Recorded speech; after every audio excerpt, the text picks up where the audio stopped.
Good evening. We are tracking a significant and rapid escalation in the Middle East, one that many military analysts fear has officially crossed a point of no return. For decades, the shadow war between Iran and Israel was defined by calculated restraint and proxy skirmishes. But tonight, that era is over. Within the last several weeks, a series of direct military exchanges and a dramatic shift in nuclear posture have placed the international community on a high-intensity war footing. We are analyzing the breakdown of regional deterrence, the collapse of diplomatic red lines, and a conflict that could reshape global security for the next half-century. I'm Elizabeth Grant, and this is our special report on the Iranian brink. To understand why we are standing on the precipice of a regional war, we must first look at the architectural shift in Middle Eastern power dynamics over the last several years. Historically, the tension between the Islamic Republic of Iran and the State of Israel was a Cold War. Tehran's strategy was rooted in forward defense, funding, training, and arming a network of non-state actors known as the Axis of Resistance. This includes Hezbollah in Lebanon, Hamas in Gaza, the Houthis in Yemen, and various militias in Iraq and Syria. For 40 years, this network allowed Iran to exert influence and threaten Israeli security without ever inviting a direct strike on Iranian soil. However, the geopolitical landscape began to shift fundamentally following the 2020 Abraham Accords and the subsequent push for normalization between Israel and major Arab powers like Saudi Arabia. For Tehran, this represented a strategic encirclement. The prospect of a U.S.-backed Israeli-Arab alliance was seen as an existential threat to Iran's regional hegemony. Economically, the stakes are equally high. We cannot discuss Iran without discussing the Strait of Hormuz. It remains the world's most sensitive oil choke point. Approximately 20% of the world's liquid petroleum passes through this narrow waterway daily. Any direct conflict between Iran and the West carries the immediate risk of a global energy shutdown, potentially sending markets into a tailspin not seen since the 1970s. On the Israeli side, the doctrine has also evolved. Under the Begin Doctrine, Israel maintains that it will not allow any enemy state in the Middle East to acquire nuclear weapons. For years, Israel relied on sabotage and cyber warfare, such as the famous Stuxnet virus, to delay Iran's progress.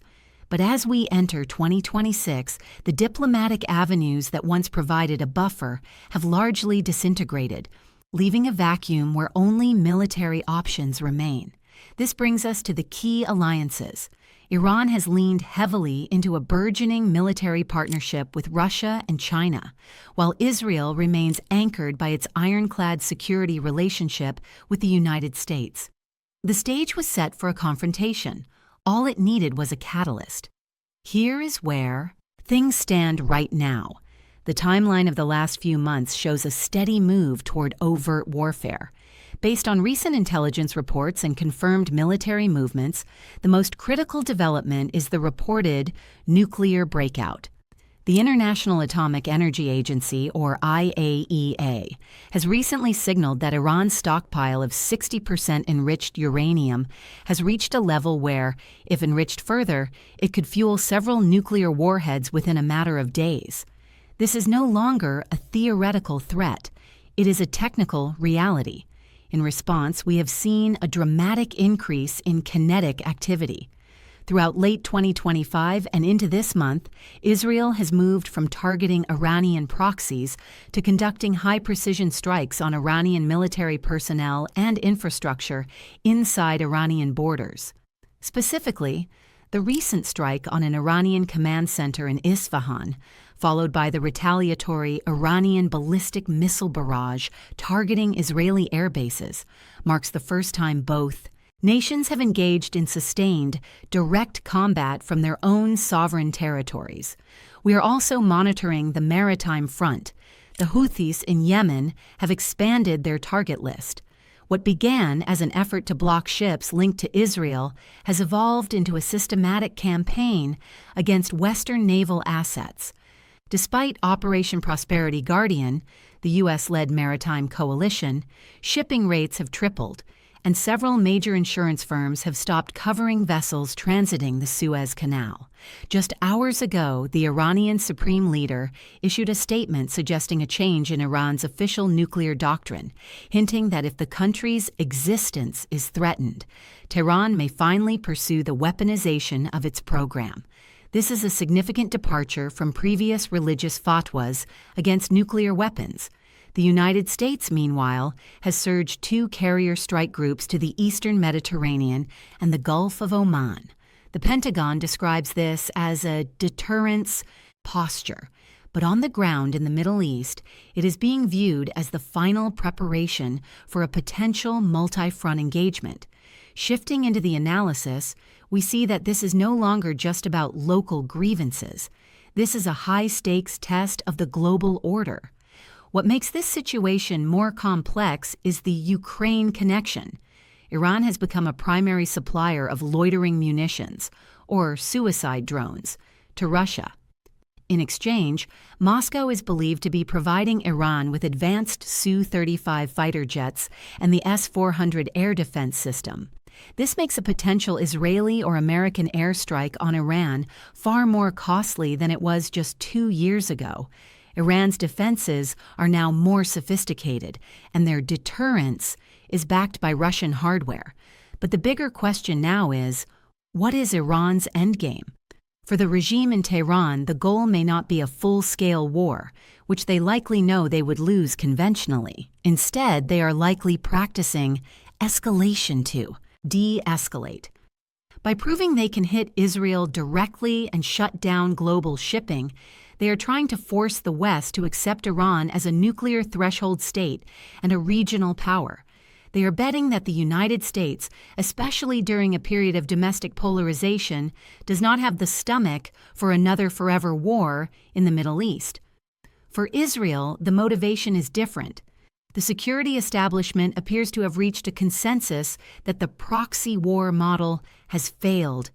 They believe that as long as the head of the snake, Tehran, is untouched, the limbs, Hezbollah and Hamas, will always regenerate.